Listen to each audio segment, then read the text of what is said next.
Bapa di surga, Bapa di dalam nama Tuhan Yesus, Tuhan dan Juru Selamat kami, kekasih jiwa kami. Kami bersyukur, kami berterima kasih Bapa untuk waktu dan kesempatan Tuhan. Di awal bulan ini lagi Tuhan, di dalam mengakhiri tahun ini Tuhan, kami ada di bulan Desember, waktu yang Tuhan sediakan bagi kami semua sebagai hamba-hamba-Mu Tuhan. Kami percaya Tuhan oleh anugerah-Mu sehingga kami bisa berkumpul lewat Zoom pada saat ini. Terima kasih Bapa untuk kasih setia Bapa dalam hidup kami. Walaupun kami menghadapi banyak tantangan, godaan dunia ini Tuhan. Tetapi waktu yang tepat Tuhan jumpakan kami lagi lewat Zoom ini. Bapa, sebentar lagi Tuhan hamba-Mu akan memberitakan Injil kebenaran Tuhan untuk membekali kami semua. Untuk melakukan tugas tanggung jawab panggilan yang Tuhan percayakan kepada kami. Bapa, kami minta Roh Kudus-Mu bekerja di hati pikiran kami semua. Biarlah kami fokus kepadamu Bapa untuk menerima kebenaran firman-Mu. Dan kami melakukan dalam hidup kami, dalam pelayanan kami, menggembalakan domba-domba, jiwa-jiwa yang Tuhan percayakan kepada kami. Bahkan terisi bagi diri kami pribadi, keluarga, rumah tangga kami Bapa. Bapa, kami berdoa untuk hamba-Mu. Baik Pak Petrus yang mengumpulkan kami, Ibu Foni, Bapak dalam nama Yesus kami taruh ini ke dalam tangan-Mu Bapa, supaya terus kami dibawa di dalam Zoom ini Tuhan untuk kemuliaan nama-Mu. Kami berdoa untuk hamba-Mu, Bapak Pendeta Frankie Chong Bapak yang sebentar lagi akan membentangkan kebenaran firman-Mu, hikmat-Mu Tuhan, marifat dari Allah, kuasa roh Allah mengalir dalam hati pikiran hamba-Mu, sehingga lewat hamba-Mu ini Tuhan memberikan firman makanan rohani buat kami, untuk kami mampukan melaksanakan tugas panggilan kami. Terima kasih Bapak, urapan kuasa Allah mengalir untuk hamba-Mu Bapak Pendeta Frankie Bapak, sehingga kami semua diberkati. Terima kasih Bapak, terpuji nama-Mu, biarlah segala hormat, pujian, kemuliaan hanya bagi surga dalam pelayan saat ini. Di dalam nama Tuhan Yesus kami berdoa. Amin. Iya, selamat malam semuanya. Tidak terasa sudah Desember ya, meskipun baru tanggal 2. 29 hari lagi kita udah lewatin tahun 2024 ya. Puji nama Tuhan. Iya.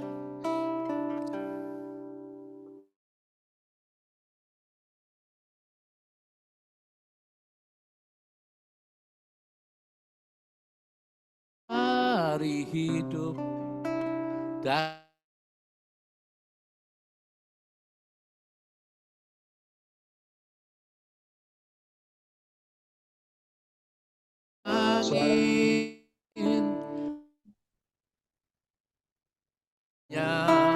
Kau berikan jawabnya. Mengapa ku di sini di gembara dunia?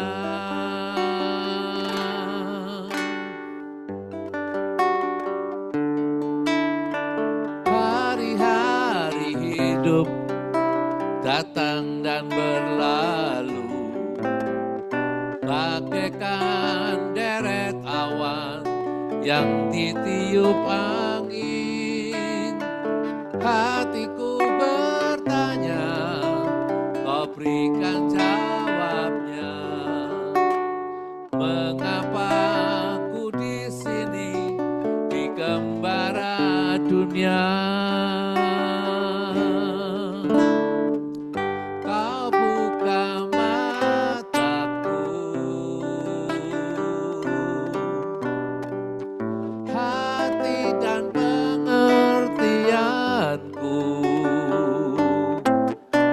Hidup ini untuk mengabdi bagimu disingkat hariku.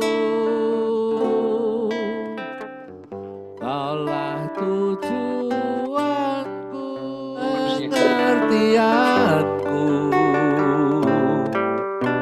Hidup ini untuk mengabdi bagimu disingkat hariku. Kaulah tujuanku,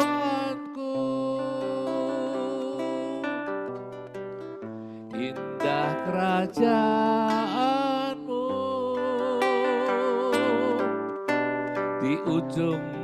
jalanku, nampak matahari kehidupan yang tak pernah terbenam.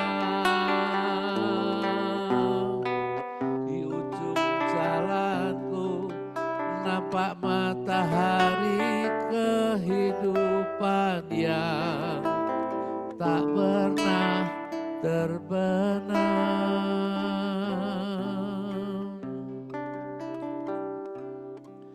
Hari-hari ini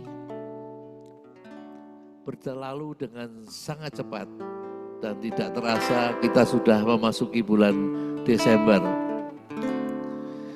2 bulan lagi saya, enggak sampai 2 bulan lagi saya sudah berusia 70. Ya, puji nama Tuhan. Ya, semoga kita juga masih tetap bisa bersama di Truth Mission yang ini. Ya, Tuhan memberkati.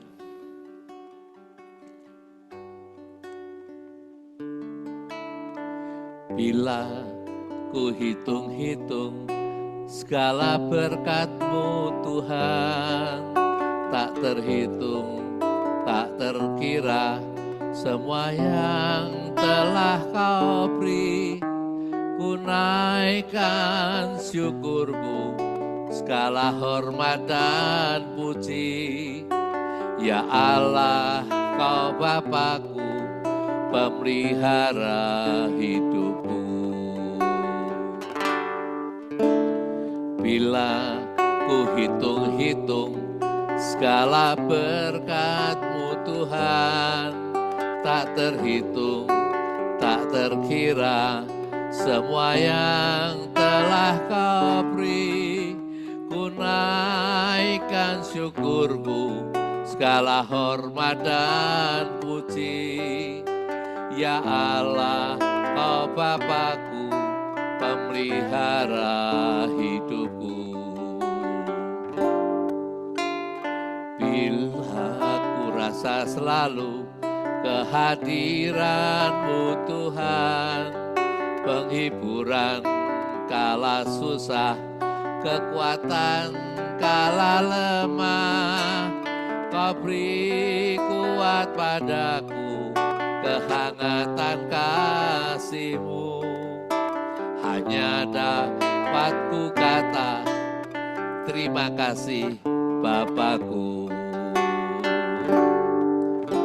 Dengan apa ku balas kebaikan-Mu Tuhan, serta segala kemurahan-Mu.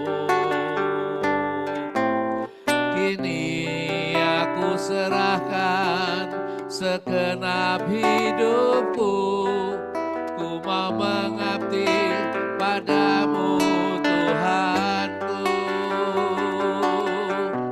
Dengan apa ku balas kebaikan-Mu Tuhan, serta segala kemurahan-Mu.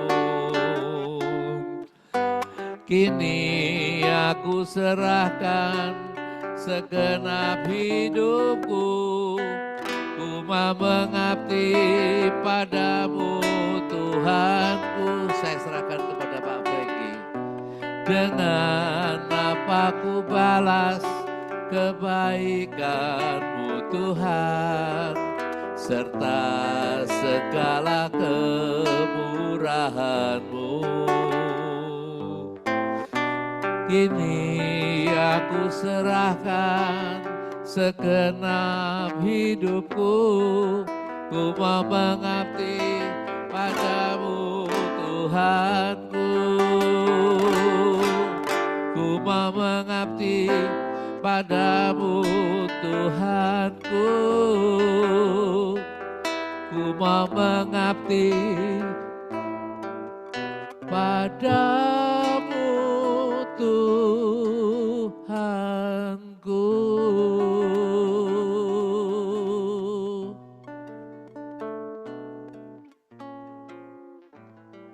Bapa kami di dalam surga, betapa berbahagianya ketika di ujung akhir kehidupan kami, Tuhan dapati kami berkenan. Apa yang ada dalam genggaman kami saat ini? Apakah kekayaan nama besar, reputasi dengan segala pencapaiannya, akan lenyap seketika? Namun ya Bapa, kami akan melanjutkan kehidupan kami dalam dimensi kekekalan. Betapa berbahagia manusia yang didapati Tuhan berkenan. Oleh karenanya Tuhan, selama masih ada nafas di dalam dada, selama masih ada darah yang mengalir, Tuhan tolong kami, agar kami tidak bersalah kepada Tuhan. Kami terus mau membaca buku kehidupan kami, dan jika ditemukan banyak coretan, banyak catatan, kiranya kami diberikan kepekaan untuk berubah, membersihkan segala coretan kehidupan lama kami, dan mempersiapkan buku kehidupan yang bersih di hadapan-Mu. Bapa, firman ini adalah milik-Mu. Tuhanlah sang firman itu. Kiranya kami dibelas kasihani. Kiranya kami memperoleh anugerah dan kemurahan Tuhan untuk menerima pesan Tuhan malam hari ini. Bapa, berkati pertemuan ini. Kiranya berkat dari Allah Bapa dan Tuhan Yesus dan persekutuan Roh Kudus turun atas pertemuan kami ini.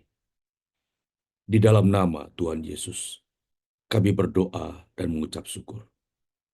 Amin.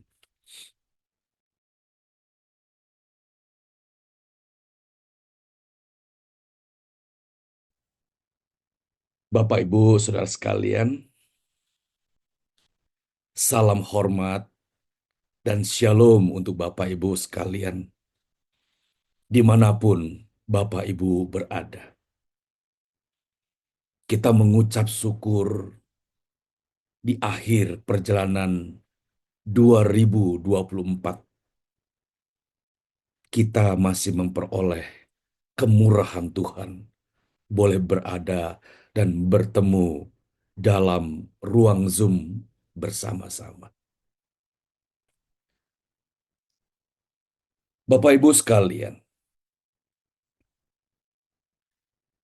saya tidak janjian dengan Bapak Pendeta Petrus mengenai puji-pujian yang tadi dinaikkan. Nampaknya memang kalau anak-anak Tuhan pasti berkumpulnya dengan anak-anak Tuhan. Tubuh bisa jauh berjarak ratusan kilometer, tetapi roh kita menyatu. Kita bersyukur atas puji-pujian yang tadi dinaikkan oleh beliau. Jalan kehidupan manusia pasti berujung. Saudaraku, rekan-rekan hamba Tuhan, jalan kita pun berujung. Tadi yang kita kasihi, beliau mengatakan dalam beberapa 1-2 bulan ke depan, beliau akan memasuki usia 70 tahun. Dan beliau mengatakan, semoga kita dapat bersama-sama dalam pelayanan Truth Mission ini. Tetapi jika tidak, jika kita tidak lagi bertemu di ruang Zoom ini, Sampai ruang Zoom ini setiap bulan, di awal bulan, satu persatu kita pulang. Ruang Zoom ini menjadi kosong karena seluruh penghuninya pulang.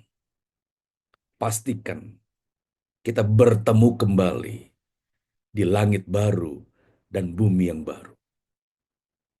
Ruang Zoom ini akan segera kita tinggalkan, tidak lama lagi. Dan pastikan kita akan lanjutkan peribadatan kita, pengabdian kita di dimensi kekekalan. Benarlah apa yang disampaikan dalam lagu tersebut bahwa hari-hari hidup kita datang dan berlalu. Tidak terasa 70 tahun. Tidak terasa 75 tahun. Dan ujungnya semakin terlihat. Ujung dari kehidupan seseorang makin terlihat. Oleh karenanya, marilah kita berusaha dengan takut dan gentar untuk mempersiapkan ujung kehidupan kita. Seperti kita sekarang sudah berada di penghujung 2024. Mari Bapak Ibu, kita sama-sama belajar kebenaran firman Tuhan. Dan kiranya Roh Kudus, Roh kebenaran yang keluar dari Bapa itu, memeteraikan firman-Nya dalam loh hati dan pikiran kita. Saya meminta bantuan kepada Bapak Pendeta Manto. Saya meminta bantuan kepada Bapak Pendeta Manto untuk dapat membantu membacakan beberapa ayat dalam pertemuan malam hari ini. Bapak Pendeta Manto, baik, kita akan mulai. Kita memulai dengan membaca ayat awal dalam pertemuan ini di dalam kitab Yosua 1 ayat yang ke-1. Apakah Bapak Pendeta Manto sudah siap? Dan di layar kita ada, tinggal dibaca. Yosua 1, kitab Yosua 1 ayat yang pertama.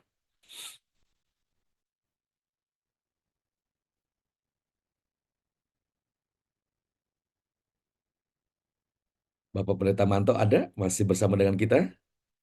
Ya, Baik Pak, disilakan dibaca ayat ini Pak.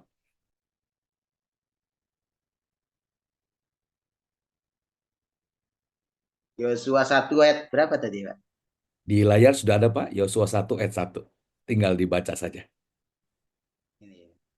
Yosua 1 ayat 1.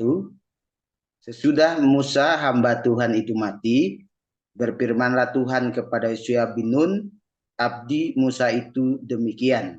Baik, baik. Terima kasih Bapak Pendeta Manto. Saudaraku,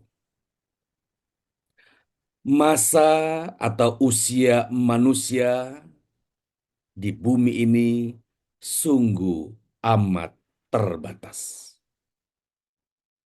Sungguh amat terbatas.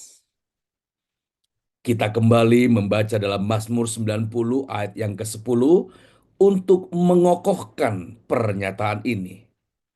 Mazmur 90 ayat yang ke-10 dibacakan kembali Bapak Pendeta Manto. Boleh dibuka mic-nya? Mazmur pasal 90 ayat 10.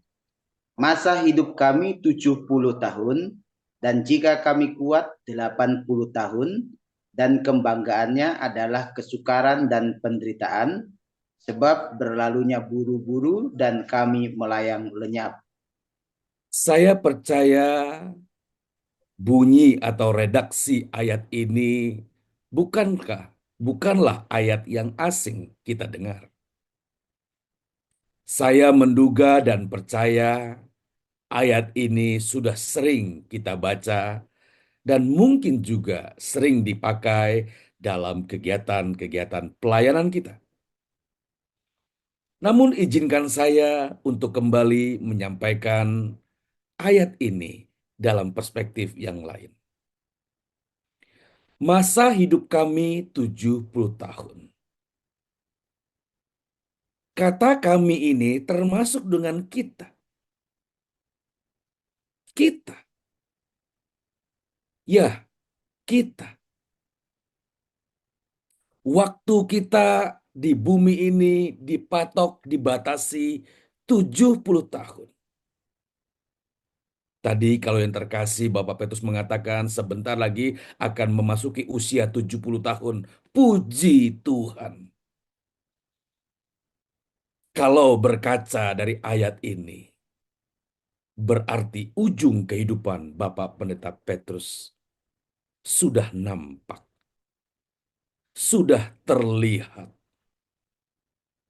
Dan jika kami kuat, dan jika kita kuat, maka Tuhan anugerahkan tambahan 10 tahun. Menjadi 80 tahun. Saudaraku,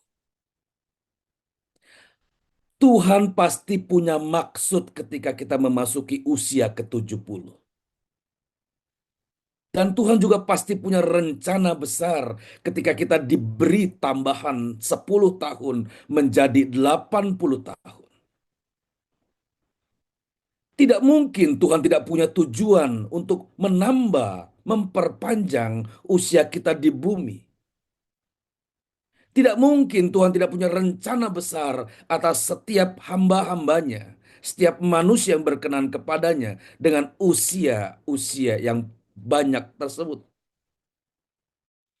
Oleh karenanya ketika kita tidak menemukan tujuan dan maksud Allah, kita berada dalam usia-usia tersebut, maka kebanggaannya adalah kesukaran dan penderitaan.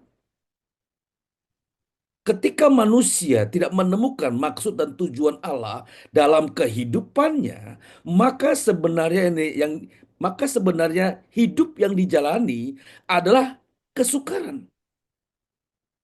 Hidup yang dijalani adalah penderitaan. Kenapa penderitaan? Sebab berlalunya buru-buru dan kami melayang lenyap. Bapak, Ibu, rekan-rekan hamba Tuhan.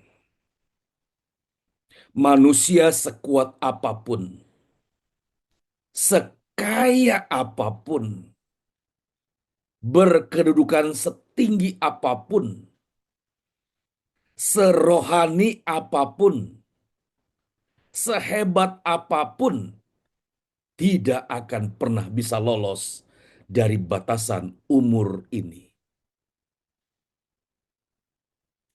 Usia atau umur yang berlalunya buru-buru dan melayang lenyap. Apanya yang berlalunya buru-buru? Pasti umurnya, usianya buru-buru. Kita tidak bisa menahan detik-detik yang berdetak. Kita tidak bisa menahan 1-2 jam ke depan. Kita terseret oleh pusaran waktu. Kita tidak dapat menghentikan waktu sedetik pun. Kita semua terseret oleh kedahsyatan waktu yang tidak kenal henti. Bapak, Ibu, Saudara sekalian. Lalu, apanya yang melayang lenyap? Tentu yang melayang lenyap adalah tubuh jasmaninya. Dengan demikian perempuan secantik apapun, perempuan secantik apapun pasti tunggu saja tanggal mainnya. Pasti akan menjadi tua. Kulitnya akan menjadi keriput, ompong, tidak sedap dipandang dan akhirnya mati. Itu proses alamiah yang tidak dapat dihindari. Tidak dapat dihindari.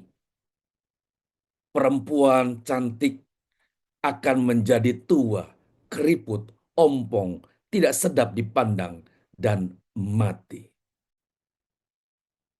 Sebaliknya dengan lelaki ganteng, lelaki seganteng apapun akan menjadi tua, sama dengan perempuan tadi. Akan menjadi keriput, sama dengan perempuan tadi. Akan menjadi ompong, sama dengan perempuan tadi. Ada tambahan khusus buat laki-laki. Pikun. Pikun. Tidak sedap dipandang. Dan akhirnya mati. Rekan-rekan hamba Tuhan. Mengapa dikatakan usia manusia di bumi adalah sungguh amat terbatas? Mengapa manusia disebut sebagai memiliki usia yang sangat amat terbatas? Karena kita, manusia, adalah makhluk kekal.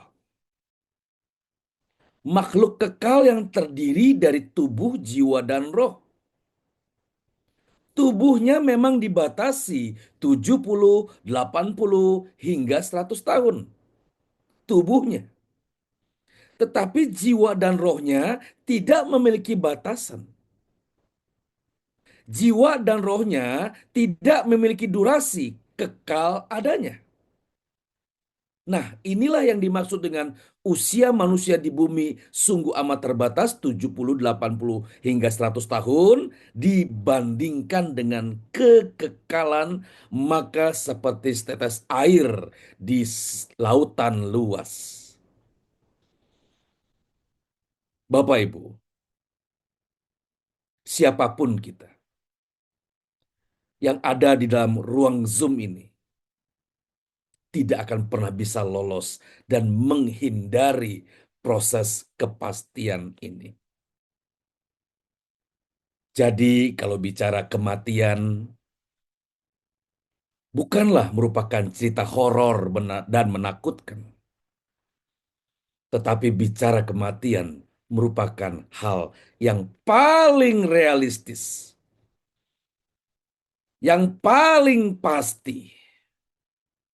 Oleh karenanya, kita mesti mempersiapkan sesuatu yang pasti ini. Beberapa jam lalu saya menjenguk seorang di rumah sakit. Beliau bilang begini, saya sudah membayar premi untuk asuransi bertahun-tahun. Saya sudah membayar premi dengan angka dengan nilai yang cukup besar bertahun-tahun. Tidak pernah terpakai. Dan akhirnya sekarang saya terbaring di rumah sakit dan akhirnya asuransi tersebut terpakai. Bapak Ibu Saudara sekalian, kita yang sehat, yang belum tentu sakit, tapi kita menjaganya dengan asuransi. Untuk sesuatu yang belum terjadi saja, kita berusaha melakukan antisipasi. Bagaimana untuk sesuatu yang pasti, yakni kematian? Apa antisipasi yang kita sudah persiapkan? Persiapan-persiapan apa yang sudah kita lakukan jelang hari kematian kita? Tadi saya mengatakan bahwa kematian janganlah dianggap sebagai peristiwa yang horor, menakutkan, tabu untuk dibicarakan. Tetapi inilah yang paling realistis. Bahwa kita tidak tahu apa yang terjadi 1 jam ke depan dalam kehidupan kita. Kita tidak tahu apa yang akan terjadi 1 jam ke depan dalam kehidupan kita. Berbahagialah hamba-hambanya yang melakukan persiapan jelang hari kematiannya. Bapak Ibu, rekan-rekan hamba Tuhan. Demikian dengan abdi Allah Musa. Tadi di dalam Yosua 1 ayat 1 dikatakan, sesudah Musa hamba Tuhan itu mati. Lihatlah Bapak Ibu, bahwa kematian tidak melihat status seseorang. Apakah dia rohani atau tidak rohani? Apakah dia kaya atau miskin? Kematian tidak dapat dihindari. Musa memiliki sejarah hidup yang amat hebat dan mengagumkan. Diawali dengan perintah pembunuhan bayi-bayi laki-laki orang Ibrani oleh Fir'aun Raja Mesir. Tetapi lihat bagaimana Tuhan memakai Sifra dan Pua menyelamatkan bayi-bayi tersebut. Sejarah Musa berlanjut. Sejarah Musa abdi Allah ini berlanjut. Ini bukan cerita dongeng, tetapi catatan sejarah yang benar-benar terjadi. Ada seorang raja Mesir, Fir'aun, yang sangat kejam dan tak berbelas kasihan, melemparkan bayi-bayi laki-laki ke sungai Nil. Ada beberapa kali pencobaan pembunuhan yang dialami oleh Musa. Namun Allah melindungi, menjaga hambanya ini. Musa dibesarkan dalam keluarga kerajaan Mesir, mendapat pendidikan Mesir. Akhirnya, Musa melarikan diri ke tanah Midian akibat pembelaannya terhadap orang Ibrani yang dipukul oleh orang Mesir. Kita dapat membaca sejarah kehidupan Musa di dalam kitab Waran.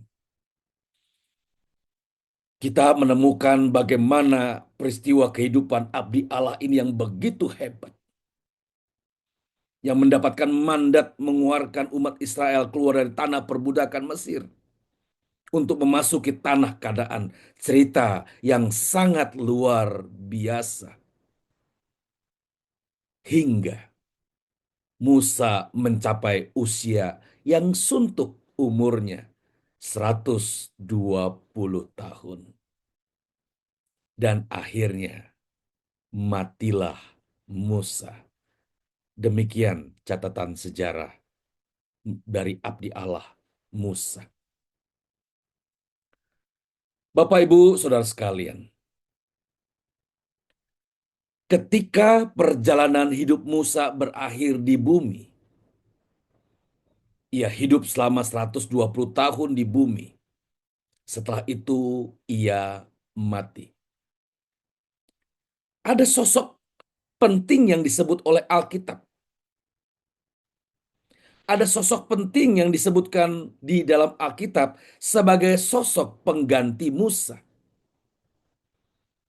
Sosok yang dipercaya untuk melanjutkan estafet pelayanan Musa, yakni Yosua. Yosua adalah sosok di mana dipercaya untuk melanjutkan tongkat estafet pelayanan Musa untuk membawa, meneruskan umat Israel masuk tanah perjanjian. Kita tahu semua bahwa Musa tidak diperkenan masuk ke tanah perjanjian Kanaan. Musa hanya dapat melihat negeri itu dari kejauhan.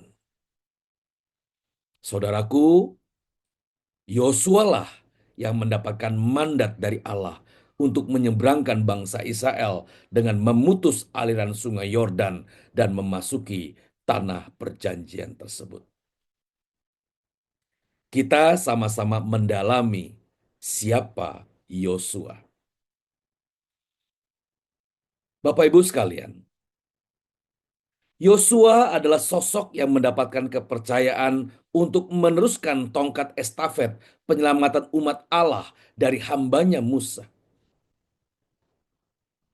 Yosua dipercaya oleh Allah dan dipercaya oleh Musa untuk melanjutkan tongkat estafet penyelamatan umat Allah ini. Betapa istimewanya Yosua di pemandangan Allah yang mendapatkan mandat kepercayaan meneruskan proyek pekerjaan yang telah dilakukan oleh Musa. Ternyata sosok Yosua tidak muncul secara mendadak. Bapak Ibu, sosok Yosua tidak muncul secara mendadak ketika umat Allah tiba di tepian Sungai Yordan. Siapa Yosua ini? Yosua adalah satu di antara 600.000 laki-laki yang keluar dari tanah Mesir. Yosua adalah sosok yang bersama-sama keluar ketika Allah membawa umat ini masuki padang gurun. Dan nama Yosua muncul pertama kali pada peristiwa peperangan melawan orang Amalek. Kita dapat menemukannya di Keluaran 17 ayat 9. Keluaran 17 ayat 9, disitulah nama Yosua muncul pertama kali pada saat peristiwa peperangan melawan orang Amalek. Musa memerintahkan Yosua untuk memimpin pasukan untuk melawan orang Amalek. Yosua adalah komandan perang bangsa Israel yang berhasil mengalahkan orang Amalek. Siapa Yosua? Yosua juga adalah satu dari 12 pengintai yang berasal dari suku Efraim. Dan ini yang menarik. Ini yang menarik.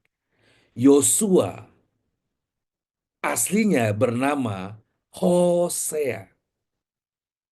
Yosua, nama aslinya adalah Hosea. Terdapat dalam Bilangan 12 ayat 8 dan Bilangan 12 ayat 16 ditemukan bahwa nama Yosua itu berasal dari Hosea. Musalah yang mengganti nama Hosea menjadi Yosua. Bapak Ibu, jika kita memperhatikan bagian-bagian firman Tuhan, kita akan menemukan satu tujuan yang luar biasa ketika nama seseorang diganti. Sebut saja Abram menjadi Abraham. Dari seseorang yang bukan siapa-siapa diubah namanya untuk menjadi bapa orang percaya. Sebut saja Sarai yang diubah menjadi Sarah. Sebut saja Simon yang diubah namanya menjadi Petrus. Sebut saja Saulus yang diubah namanya menjadi Paulus dan lain sebagainya. Pengubahan nama ini memiliki arti penting, yakni Allah memiliki rencana besar atas hidup seseorang. Bapak, Ibu, Saudara sekalian, Yosua kita lihat bahwa dia bukan orang baru. Dia adalah orang yang memang telah dipersiapkan untuk melanjutkan pekerjaan yang telah dilakukan oleh Musa. Yosua memang sudah dipersiapkan untuk melanjutkan pelayanan yang dilakukan oleh pimpinannya, yakni Musa. Kita masuk ke bagian implementasi daripada firman Tuhan ini. Bapak Ibu, ada pepatah mengatakan, buah jatuh tidak jauh dari pohonnya. Buah jatuh tidak jauh dari pohonnya. Kita sering mengatakan bahwa kita adalah anak-anak Allah. Kita adalah miliknya Tuhan. Tapi kita perlu mempertanyakan secara serius dan mendalam, apakah benar-benar kita adalah anak-anak Allah? Apakah kita benar-benar sejatinya adalah anak-anak Allah? Bagaimana untuk membuktikan bahwa kita benar-benar anak-anak Allah? Mudah, yaitu pasti karakter anak-anak Allah pasti seperti karakter Allah. Buah jatuh tidak jauh dari pohonnya. Kita perlu melihat keadaan diri kita. Kita perlu membaca diri kita saat ini. Apakah kita telah memiliki karakternya Allah? Kalau Yosua dipilih karena dia memiliki karakter pimpinannya Musa dengan keberaniannya, dengan kepatuhannya, dengan ketergantungannya dengan Allahnya, maka kita dapat menerima ketika Yosua diangkat sebagai pimpinan baru dalam barisan umat Allah karena dia cerminan dari pimpinannya Musa. Pertanyaan yang sama kepada kita hamba-hamba Tuhan saat ini. Hamba-hamba Allah, apakah kita adalah cerminan dari Allah sendiri? Apakah dalam kehidupan kita, apakah dalam kehidupan keseharian kita ditemukan karakter-karakter Allah? Kita akan sama-sama melihat apa saja yang menjadi karakter Allah yang dapat membuktikan bahwa buah jatuh tidak jauh dari pohonnya. Kita membuka hati agar Roh Kudus berbicara lebih dalam kepada kita masing-masing. Apakah aku, apakah saya adalah benar-benar anak-anak Allah? Sejatinya Yosua tidak jauh berbeda dengan Musa. Musa yang pemberani, dia memukul dan membunuh orang Mesir demi membela saudaranya, orang Ibrani yang dipukul. Demikian dengan Yosua. Dia memiliki keberanian, kesetiaan, kepatuhan. Dia tunduk 100% kepada pimpinannya Musa. Ketika disuruh mengintai, dialah orang yang mengatakan, kita akan memenangkan. Keberaniannya tidak perlu diragukan, sama dengan gurunya, sama dengan pimpinannya Musa. Oleh karenanya Bapak Ibu, pemimpin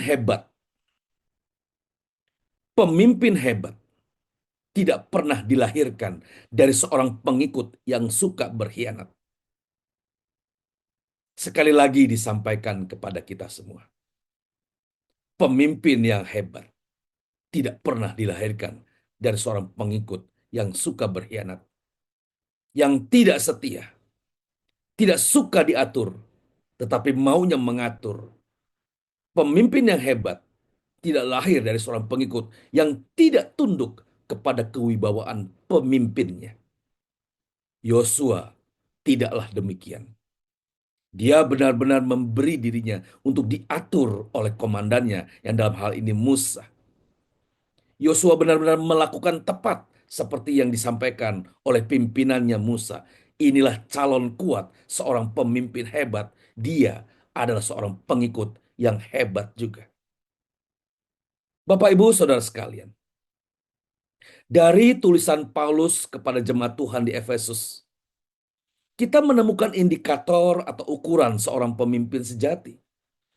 Inilah contoh, inilah ukuran seorang pemimpin yang mendapatkan mandat kepercayaan dari Allah untuk melanjutkan estafet penyelamatan manusia di bumi ini. Mari perlahan-lahan kita baca ayat ini. Bapak Pendeta Manto, kita mulai dari Efesus 6 ayat 5. Mari kita dengan segala kerendah hatian lalu membaca diri kita, apakah kita benar-benar adalah hamba-hambanya Allah. Mari kita lihat Efesus 6 ayat yang kelima. Efesus Efesus 6 ayat yang kelima. Hai hamba-hamba, taatilah Tuhanmu yang di dunia dengan takut dan gentar, dan dengan tulus hati, sama seperti kamu taat kepada Kristus. Baik, tahan dulu ayat ini karena akan lumayan beberapa ayat lagi akan dibaca di bagian Efesus 6 ini. Hai hamba-hamba Allah, hai hamba-hamba, taatilah Tuhanmu yang di dunia dengan takut. Rasul Petrus pernah mengungkapkan bahwa dirinya adalah hamba-hamba yang tidak berguna. Rasul Petrus pernah menyebut diri sebagai hamba yang tidak berguna. Hamba yang hanya melakukan apa yang ditugaskan oleh Tuhannya. Bapak Ibu, kita adalah hamba-hambanya Tuhan. Kita adalah hamba-hamba Tuhan yang sebenarnya mengikuti patron, mengikuti pola yang yang Rasul Paulus sampaikan, tidak berguna. Kita menempatkan, Rasul Petrus menempatkan sebagai hamba yang paling hina, yang paling bawah, yang paling belakang, yang paling tidak diperhitungkan. Saya bertanya kepada diri saya pertama-tama, dan kedua bertanya kepada rekan-rekan hamba Tuhan malam hari ini. Apakah kita sudah melakukan hal ini? Apakah kita berani untuk menempatkan kita yang paling hina di antara jemaat? Yang paling belakang di antara para hamba-hamba Tuhan? Kita berani untuk meletakkan diri kita, memosisikan diri kita sebagai hamba Tuhan yang paling tidak diperhitungkan.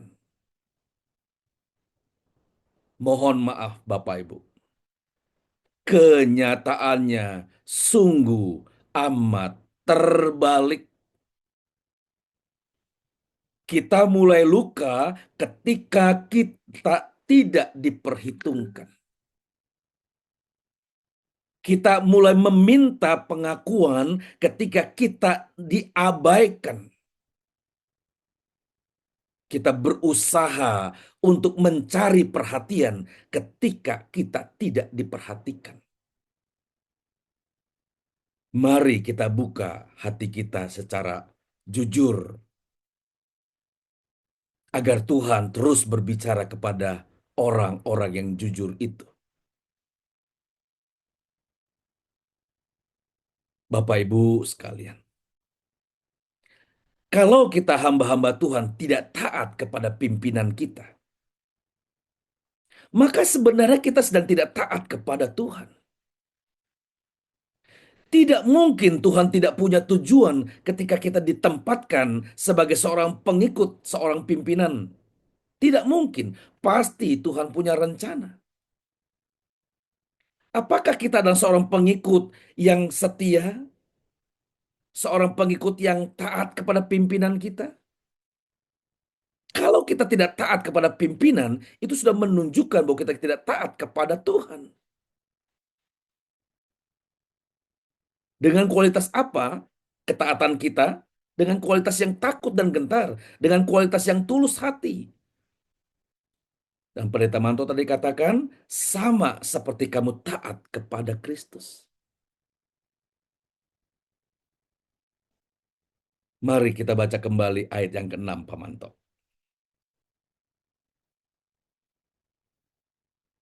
Kita baca kembali ayat yang ke-6. Efesus 6, ayat yang ke-6.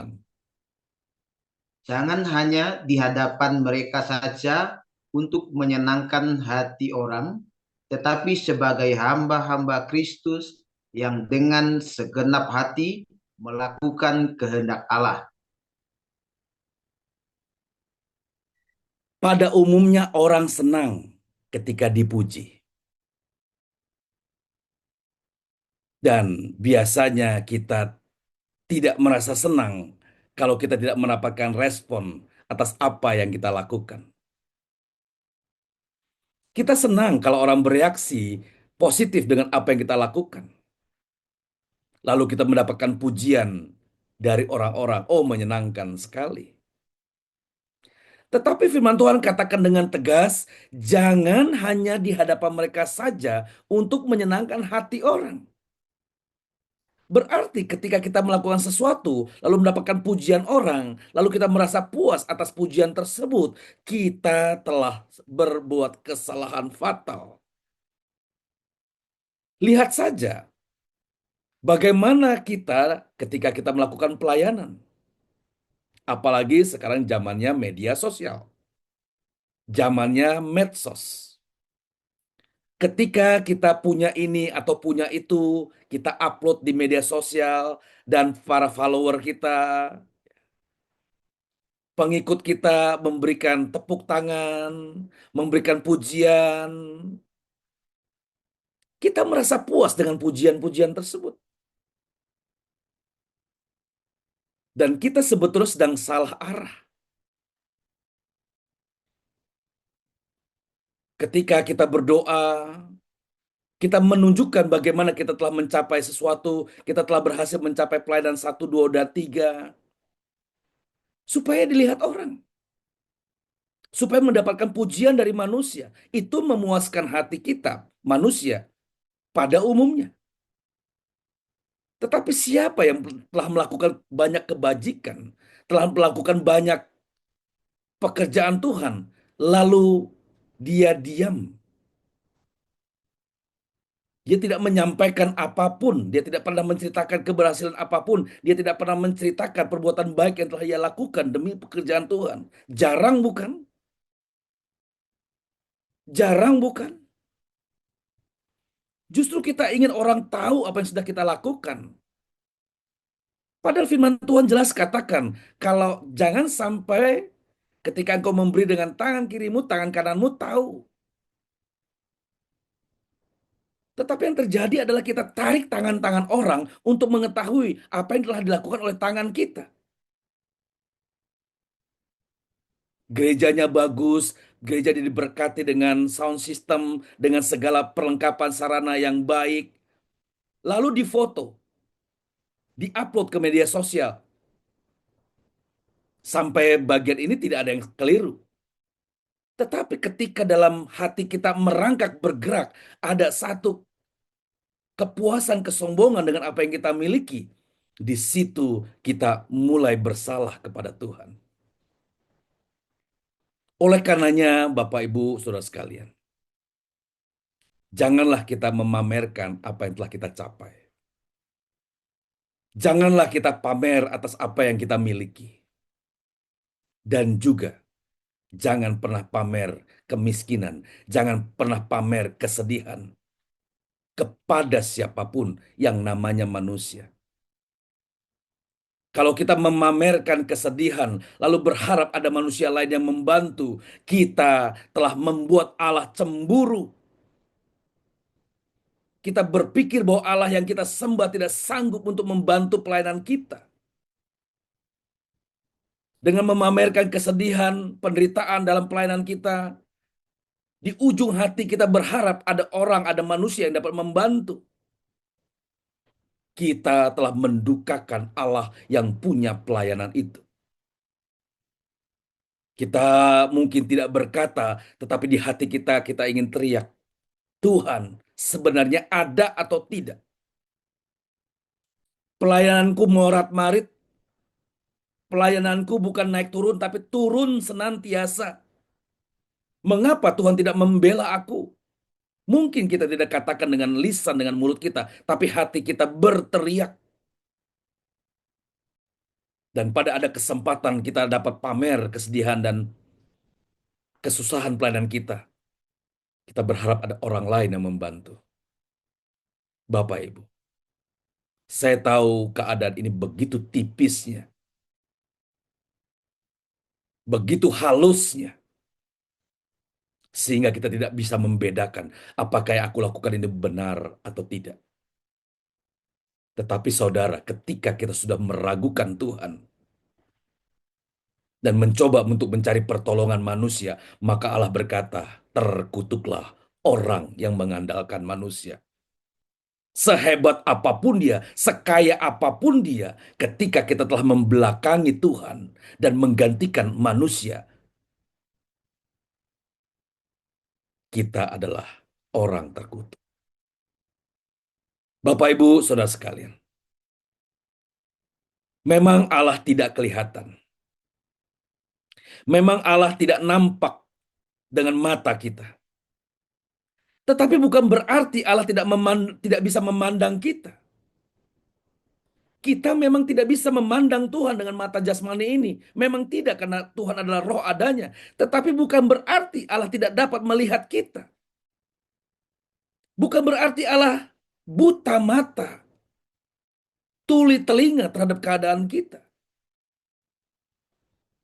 Memang kita tidak dapat melihat langsung pertolongan Allah dengan mata jasmani kita. Tetapi bukan berarti Allah tidak mampu menolong hamba-hambanya. Kita berada dalam situasi yang kadang-kadang serba salah. Kita sering berada di persimpangan ketika melihat kenyataan pelayanan kita begitu amat menggelisahkan. Tetapi percayalah Bapak Ibu, Tuhan pasti menghitung-hitung air mata kita dan menampung dalam kirbatnya. Demikian bunyi firman Tuhan. Ketika tangisanmu, tangisanku, tangisan kita atas pelayanan yang kita hadapi, kita tetap mempercayakan Allah di balik semuanya ini. Allah akan memperhitungkan hal itu sebagai sebuah kebenaran. Jangan gelisah, jangan khawatir. Memang kata kalimat ini mudah untuk disampaikan, tetapi tidak mudah untuk dilakukan. Disinilah sebuah keadaan di mana kita harus memilih. Apakah kita akan memilih Tuhan atau memilih yang lain? Yosua benar-benar taat kepada pimpinannya. 10 dari 12 orang pengintai mengatakan kota itu adalah kota yang begitu menakutkan. Terdiri dari orang-orang enak yang tinggi-tinggi besar. Tetapi Yosua dan Kaleb berkata, tidak, kita akan menyerang dan menguasai kota itu. Mengapa Yosua dapat mengatakan demikian? Karena dia tahu siapa di balik proyek penyelamatan ini. Karena ia tahu siapa di balik proyek penyelamatan untuk membawa umat Israel masuk tanah Kanaan. Dia tahu Allah semesta alam di balik proyek penyelamatan ini. Demikian dengan kita, Bapak Ibu. Mengapa kita sering meragukan keberadaan hak Tuhan, kehadiran Tuhan dalam pelayanan kita? Jangan berpikir Tuhan tidak tahu penderitaanmu, penderitaanku dalam pelayanan. Jangan pernah merasa sendiri karena Allah di balik seluruh proyek penyelamatan yang sedang kita lakukan ini. Inilah pekerjaan yang paling berharga di dunia ini, yaitu bagaimana menyeberangkan manusia dari Mesir dunia kepada surga. Ini pekerjaan yang luar biasa. Oleh karenanya Bapak Ibu, sebagai hamba-hamba Kristus, Kristus Allah akan menjadi pembela dalam pelayanan yang kita lakukan. Asal kita taat sepenuh kepada Tuhan tanpa syarat. Taat sepenuh kepada Tuhan tanpa syarat.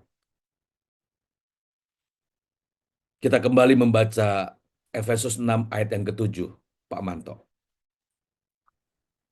Ayat yang ke-7, dan yang dengan rela menjalankan pelayanannya seperti orang-orang yang melayani Tuhan dan bukan manusia.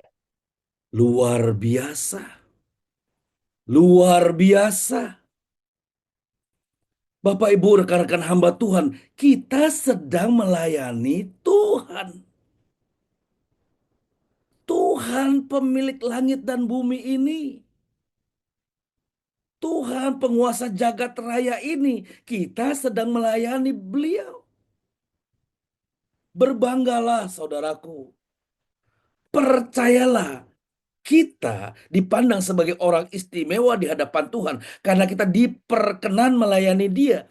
Dari 8 miliar manusia, sekarang ada 108 orang yang hadir di tempat ini. Bapak, Ibu, dan saya, kita semua adalah orang-orang istimewa.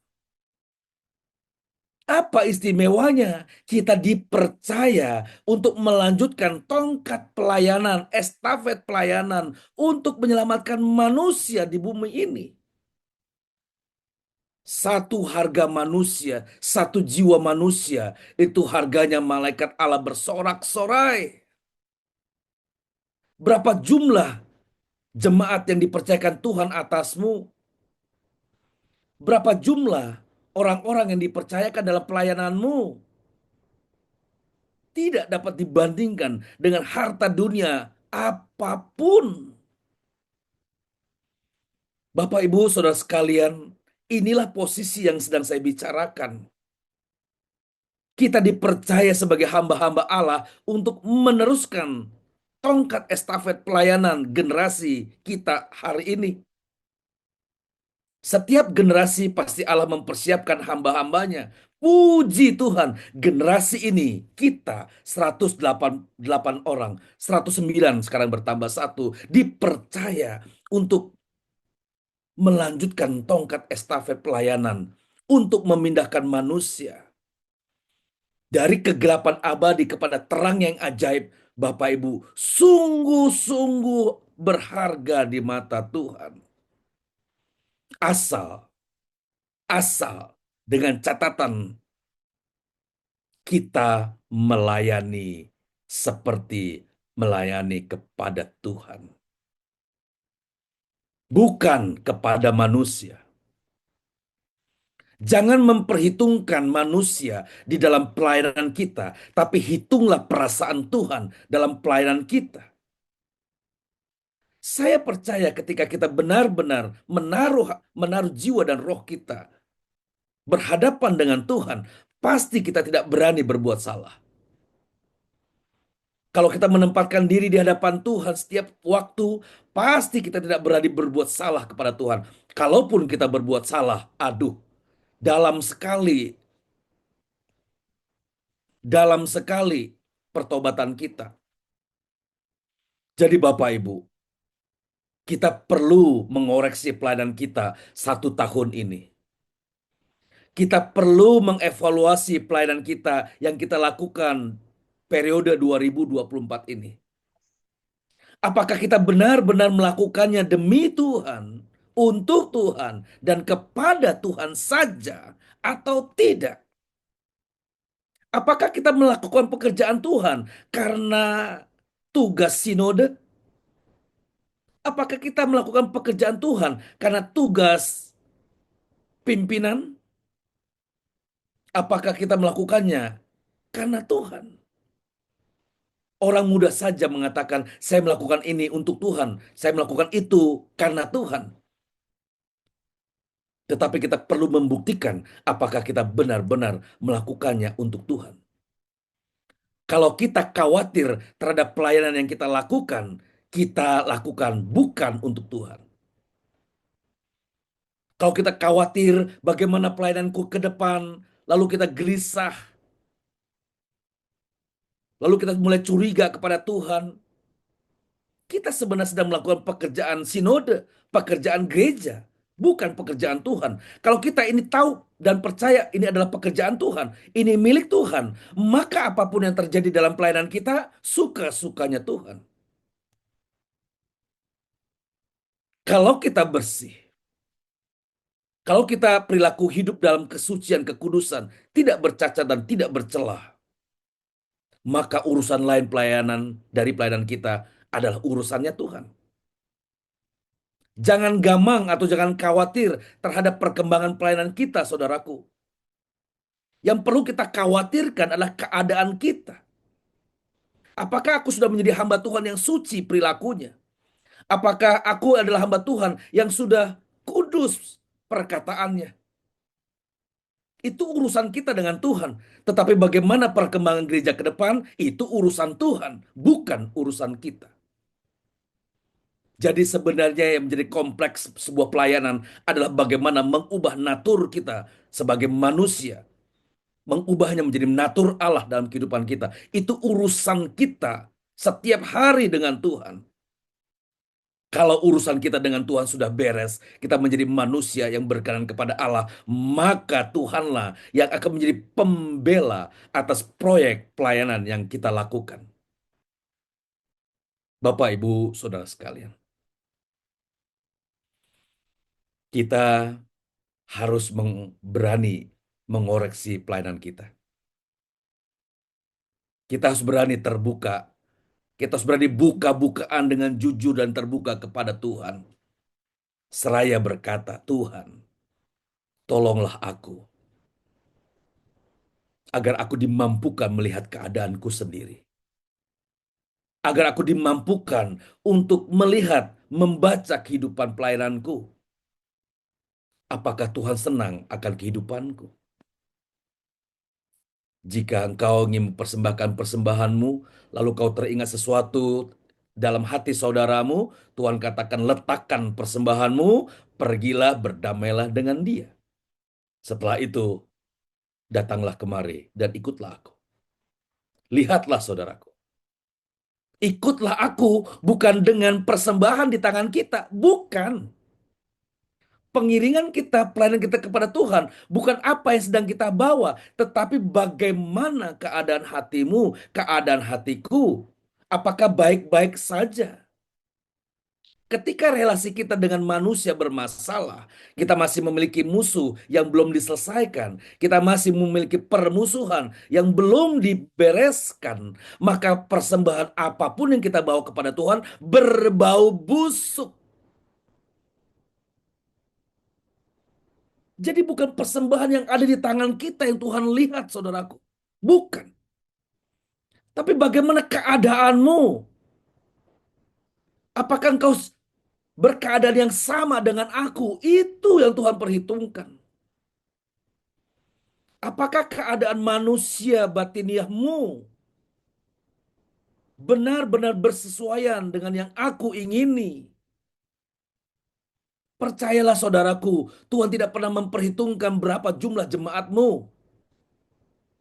Tuhan tidak pernah memperhitungkan fasilitas yang kau miliki. Tidak. Tetapi bagaimana kualitas hidup hamba-hambanya ini, itulah yang menjadi perhatian Tuhan. Maka Tuhan katakan, tinggalkan persembahanmu, tinggalkan kesibukanmu. Stop dengan menghitung maju mundurnya pelayananmu. Perhatikan hidupmu. Kalau sudah beres, datanglah kepadaku dan ikutlah aku. Puji Tuhan. Dengan demikian,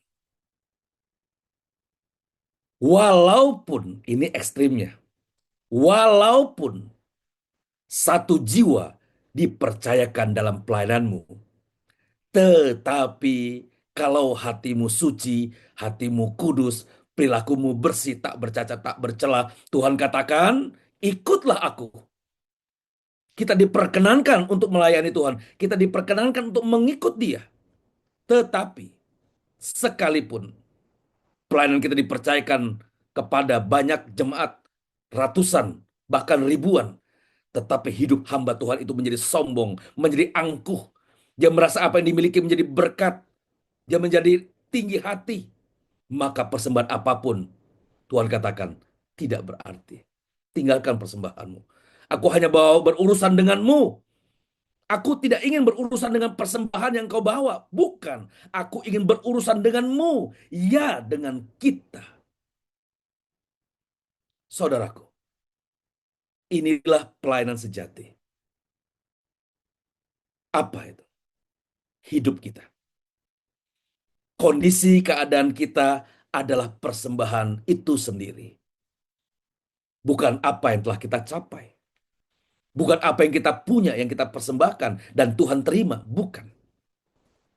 Tetapi persembahan yang sejati adalah hidup kita sendiri. Oleh karenanya, Bapak Ibu, inilah pekerjaan yang sangat penting di dunia. Bapak, Ibu, dan saya, kita semua sedang melakukan pekerjaan, maaf kata, pekerjaan yang maha penting. Baik di dunia dan di kekalan. Karena pekerjaan pelayanan yang Bapak Ibu lakukan dan yang kita lakukan menentukan arah nasib kekal manusia. Bapak Ibu, pekerjaan yang pelayanan yang kita lakukan itu bukan sekadar menjadi orang menjadi diberkati. Bukan. Tuhan pasti memberkati. Tuhan pasti melengkapi dengan kebutuhan-kebutuhan jasmani. Tidak perlu khawatir. Carilah dahulu kerajaan Allah dan kebenarannya, maka semua akan ditambahkan. Jadi selain Tuhan dalam hidup kita, maka apapun hanya sekedar tambalan. Berkat-berkat yang kita miliki hari ini, selain Tuhan, adalah tambahan. Tambahan supaya kita dapat mengabdi kepada Tuhan tanpa gangguan. Tetapi berkat yang sejati adalah Tuhan sendiri. Kita adalah hamba-hamba Tuhan yang begitu istimewa. 110 hamba-hamba Tuhan yang hadir pada malam hari ini adalah orang-orang istimewanya Tuhan. Karena sedang melakukan pekerjaan yang memindahkan manusia dari kegelapan abadi, dari jurang kematian kepada kehidupan. Tidak ada pekerjaan yang sehebat yang kita sedang lakukan, saudaraku. Tidak ada Amin. pekerjaan hebat yang lebih dari yang kita lakukan saat ini. Amin. Dan Haleluya. kita akan memandang Allah suatu ketika nanti. Dan kita akan dinantikan oleh Allah sebagai hamba-hamba Tuhan sejati. Hamba-hambanya Tuhan. Menyeberangkan manusia dari kegelapan abadi kepada terangnya yang ajaib. Menyelamatkan manusia dari kematian kepada kehidupan. Tidak ada pekerjaan yang di dunia ini yang dapat menandingi pekerjaan ini. Berbahagialah Bapak Ibu sekalian. Amin. Dari Haleluya. sekian miliar orang, dari sekian juta manusia di Indonesia, dari sekian juta manusia di provinsi-provinsi kita, Bapak Ibu terpilih. Bapak Ibu terpanggil. Bapak Ibu dipercaya. Bapak Ibu diperkenan oleh Allah Khalik langit dan bumi ini untuk melakukan pekerjaannya sungguh amat luar biasa. Sekali lagi, pekerjaan, dedikasi, dan pelayanan seorang hamba Tuhan yang sejati bukan menghimpun banyak orang. Pekerjaan, dedikasi, dan pelayanan seorang hamba Tuhan bukan memiliki sarana prasarana ibadah yang megah. Bukan. Tetapi pekerjaan, dedikasi, pelayanan seorang hamba Tuhan yang sejati ialah dia berhasil menyeberangkan bahkan satu orang jiwa dari Mesir dunia ini ke tanah Kanaan sorgawi. Buat apa kita dipercayakan puluhan, ratusan, bahkan ribuan jemaat, tapi banyak yang terhilang? Lebih baik kita dipercaya 10, 5, bahkan 1 jiwa. Tapi 10, 5, satunya semuanya masuk dalam Kanaan sorgawi. Masuk dalam tanah Kanaan surgawi. Kita bertanggung jawab atas jiwa-jiwa yang Tuhan percayakan dalam pelayanan kita. Ini benar-benar pekerjaan yang tidak dapat dinilai dengan uang sebesar apapun. Dan hebatnya, Allah mempercayakan pelayanan ini kepada Bapak Pendeta Fernando. Allah mempercayakan pelayanan ini kepada yang terkasih Ibu Musrifah. Allah mempercayakan pekerjaan yang hebat ini kepada Ibu Pendeta Yosina Feni, kepada Bapak Pendeta Manto, kepada Bapak Pendeta Petrus, dan rekan-rekan hamba Tuhan yang lainnya. Betapa kita berharga di pemandangan Allah. Betapa istimewanya hidup hamba-hamba Tuhan yang mendapatkan kepercayaan ini. Hitunglah berkat Tuhan satu-satu. Maka kita akan menemukan bagaimana Allah selalu melindungi milik kesayangannya. Rekan-rekan hamba Tuhan yang dikasihi, teruslah melayani pekerjaan dan pelayanan yang besar dan penting ini tanpa syarat. Tanpa syarat. Aku mau melayani Tuhan dengan sungguh kalau begini, kalau begitu. Tidak. Aku akan tetap melayani Tuhan walaupun keadaanku morat-marit. Aku tetap melayani Tuhan dengan setia walaupun keadaanku mengkhawatirkan. Itu pekerjaan Allah yang kita lakukan tanpa syarat. Bukan berarti Tuhan tetap membiarkan kita dalam keadaan seperti itu. Tidak. Tuhan pasti akan membela. Tuhan selalu pasti akan melindungi. Kalaupun tidak, aku tidak akan pernah mengkhianati Tuhan. Sadrah, Mesakh, Abednego diminta untuk menyembah patung. Tetapi mereka katakan, sekalipun Allah kami tidak menolong kami dari perapian yang menyala-nyala ini, kami tidak akan pernah menyembah patung Tuhanku. Bapak Ibu, beranikah kita berkata kepada Tuhan malam hari ini? Tuhan, apapun keadaan pelayananku hari ini, aku tidak akan pernah lelah untuk mempercayai Tuhan.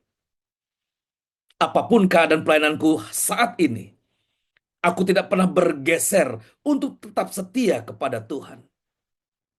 Seperti pemazmur katakan, sekalipun walaupun aku harus hancur, aku percaya aku hancur di tangan Tuhan, Sang Penjunan itu.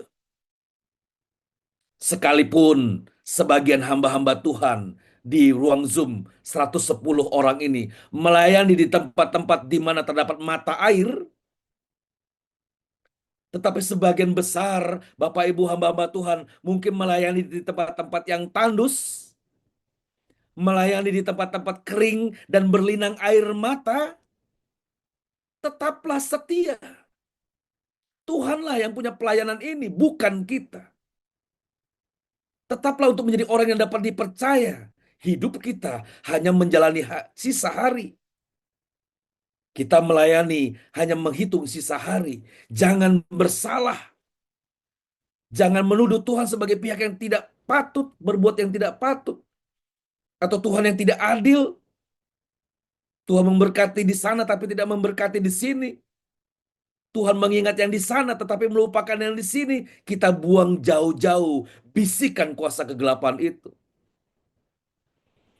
Tuhan akan tetap menjadi bagian kita. Sekalipun pelayanan kita berlinang air mata, bukan Amin. mata air. Tuhanlah yang akan membelamu, saudaraku. Tuhanlah yang akan membela pelayananmu. Tetaplah setia, jangan goyah. Jangan meninggalkan pos panggilan pelayananmu. Tuhan sudah dekat. Percayalah Bapak Ibu, taruh di dalam hati kita yang terdalam. Allah akan memahkotai kita dengan mahkota yang bersinar di atas kepala kita. Allah akan memahkotaimu sebagai hamba Tuhan yang setia. Percayalah, kita tidak sedang omong besar, kita tidak sedang omong kosong, atau kita sedang omong besar, apalagi mengumbar janji. Nantikanlah Tuhan di tempat pelayananmu. Nantikan Tuhan di tempat pelayananmu dengan setia sampai akhir. Sampai nafas terakhir. Dan akhirnya kita akan berjumpa dengan Tuhan. Seraya berkata, aku pulang ya Tuhanku. Aku telah mengakhiri pertandingan yang baik. Aku telah mencapai garis akhir di suntuk usia pelananku. Dan aku telah memelihara iman. Selamat mengakhiri tahun pelayanan 2024 dengan baik. Dan selamat menyongsong tahun pelayanan yang baru 2025 dengan lebih baik lagi. Sampai kita semua masuk dalam langit yang baru dan bumi yang baru. Selamat berjuang Bapak Ibu.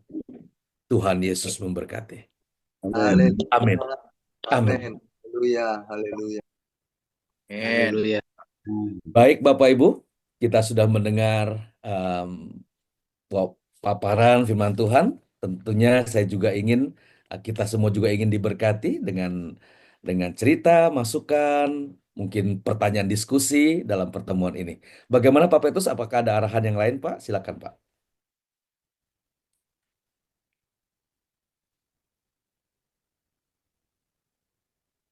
Suara Bapak nggak keluar, mohon maaf. Belum Pak, suara Bapak belum keluar Pak. Maaf Pak.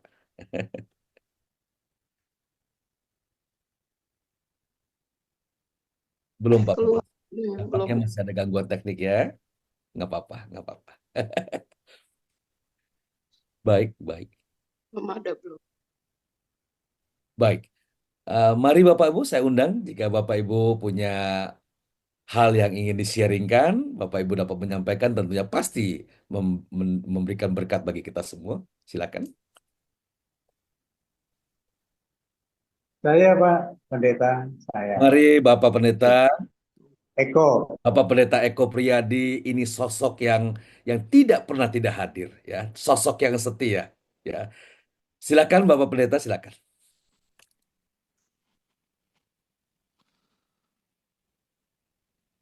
Silakan Bapak. Shalom. Shalom Pak.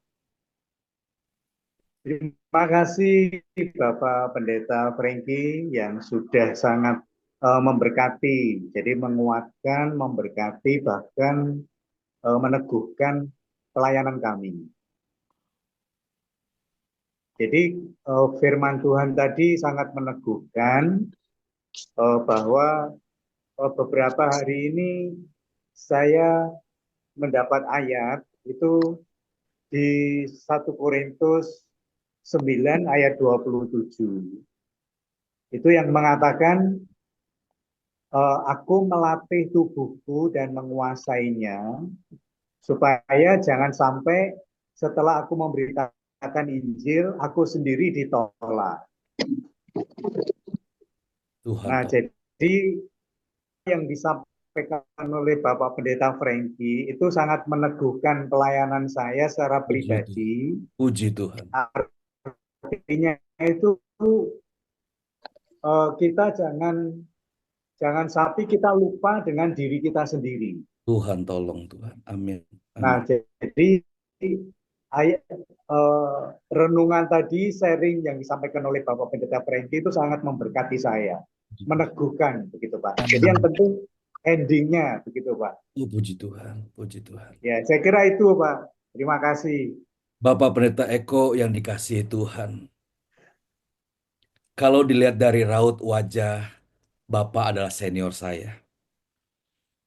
Pasti secara deret usia, Bapak pasti adalah senior saya. Begitupun dalam usia pelayanan, Bapak pasti jauh senior, lebih senior dari saya. Terima kasih Pak Eko atas kerendah hatian Pak Eko yang telah memberikan contoh kehidupan. Begitu rendah hatinya Bapak menyampaikan hal ini. Pasti sebagai senior, Bapak memiliki kerendah hatian untuk menyampaikan hal ini. Tidak mudah Pak, untuk menyampaikan bahwa sebagai senior, kita menaruh, Iya Pak. mendikasikan kita sebagai yang paling belakang. Tetapi Tuhan maunya demikian. Siapa yang terbesar di antaramu? Dia harus menjadi pelayan, menjadi orang yang paling belakang. Dan percayalah, orang-orang yang dipandang paling belakang di dunia ini, hamba-hamba Tuhan yang dipandang paling hina di dunia ini, suatu ketika akan dimuliakan, akan ditempatkan yang paling depan di kerajaannya. Tetaplah setia, Amin. tetaplah menjadi contoh yang hebat bagi kami, hamba-hamba Tuhan yang muda Pak Eko. Terima kasih. Tuhan memberkati Pak. Amin. Amin. Amin. Ada satu pernyataan dari Ibu Terima kasih. Yesi dari Jember. Izinkan saya membacanya. Shalom, terima kasih Bapak untuk firman yang menguatkan saya dalam pekerjaan pelayanan saya bersama anak-anak SD. Beberapa hari yang lalu saya pamer ketidakmampuan. Beberapa hari yang lalu saya pamer kemiskinan saya. Dan saya disadarkan malam ini, itu adalah hal yang tidak perlu dilakukan. Dan teladan Musa dan Daniel dan kawan-kawannya untuk setia dan taat kepada Tuhan Yesus. Terima kasih Bapak untuk firman. Maaf saya izin meninggalkan grup dikarenakan anak lagi rewel dan karena flu Singapura. Terima kasih. Yang kita kasihi Ibu Pendeta Yesi. Kita juga memiliki pengalaman-pengalaman yang pahit dalam hidup kita. Kita memiliki catatan-catatan kelam yang kadang-kadang mendukakan Tuhan. Tetapi Ketika kita datang kepada Tuhan, kita baru tahu bahwa kita salah. Ketika kita datang kepada Tuhan, kita tahu bahwa kita keliru. Oleh karenanya berbahagialah manusia yang kekuatannya hanya pada Tuhan. Kita adalah orang-orang miskin di hadapan Tuhan, yang artinya kita tidak dapat berbuat sesuatu tanpa Tuhan. Inilah orang-orang hamba-hamba yang suatu ketika akan diangkat Tuhan tinggi-tinggi. Yang selama di dunia ini dia merendahkan diri, merendahkan hati, serendah-rendahnya. Doa kami, Ibu Pendeta Yesi, di tengah penderitaan, di tengah kesulitan, di tengah kemiskinan. Kami berdoa, Bu. Kiranya Tuhan berurusan langsung dengan Ibu. Temukan Tuhan dalam doa kita. Jumpai Allah, Allah yang hidup, Allah yang tidak mati, Allah yang tidak kelihatan, tetapi dapat melihat Ibu Yesi dengan pelayanannya. Datanglah kepada Tuhan dan jangan pernah datang kepada manusia. Haraplah kepada Tuhan, jangan sedikit pun meletakkan harapan kita kepada manusia. Kita akan kecewa dan membuat Tuhan juga kecewa.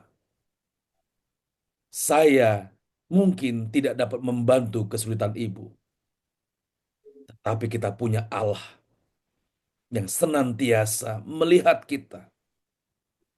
Matanya menjelajah di tembok-tembok kehidupan kita. Allah tidak dapat dibatasi oleh kemiskinan kita. Allah tidak dapat dibatasi oleh penderitaan kita. Ia Allah yang hebat, yang tangan kanannya dapat menjangkau kita. Doa kami yang terkasih Ibu Yesi, Tuhan kiranya menolong Ibu dalam pelayanan bersama anak-anak SD di tempat Ibu di daerah Jember. Hari ini, saat ini, Tuhan pasti mendengar. Tuhan pasti melihat. Dan Allah pasti memperhitungkan apa yang sudah Ibu Pendeta lakukan. Tetaplah setia. Jangan goyah. Biarlah terangmu terus bercahaya bagi kemuliaan Tuhan. Dan itu tidak lama lagi, Ibu Yesi. Tidak lama lagi. Jangan bersalah dengan apa yang kita hadapi. Tetaplah setia. Dan saatnya kita akan berjumpa dengan Tuhan. Selamat berjuang, Ibu. Tuhan Yesus memberkati. Haleluya. Shalom. Terima Shalom, selamat Pak. malam Pak Franky. Selamat Mungkin malam, saya Ibu. dari Banyuwangi akan Selamat menyampaikan malam, Ibu. sesuatu. Baik, Ibu. Silakan, Bu. Ya, perkenalkan nama saya Ibu Yatumi. Saya pelayanan di Gereja Kristen Nazaren Sumber Mulyo, Oh, puji Tuhan. Kecamatan Pasanggaran, Kabupaten Banyuwangi. Puji Di Tuhan. mana di tempat pelayanan ini tidak hanya saya sebagai gembala sidang, tetapi Tuhan memberikan kepercayaan kepada saya sebagai guru agama Kristen di 6 sekolahan. Puji Tuhan. Jadi, karena di sini kekurangan tenaga pengajar, sehingga satu guru memegang 6 sekolah yang ada di SMA Negeri Pesanggaran, SMK Muhammadiyah Sileragung, SMK PGRI Pesanggaran, SD Pesanggaran 5, SD Pesanggaran 3, dan SD Sumber Mulyo Puji Tuhan. 4. Jadi puji Tuhan, apa yang Bapak Franklin malam ini sampaikan sungguh sangat memberkati, sungguh sangat menguatkan. Karena Amin. gini, itu adalah real nyata yang kami hadapi dalam pelayanan. Tuhan percayakan saya menggembalakan 12 jiwa selama 9 tahun, Pak Franklin.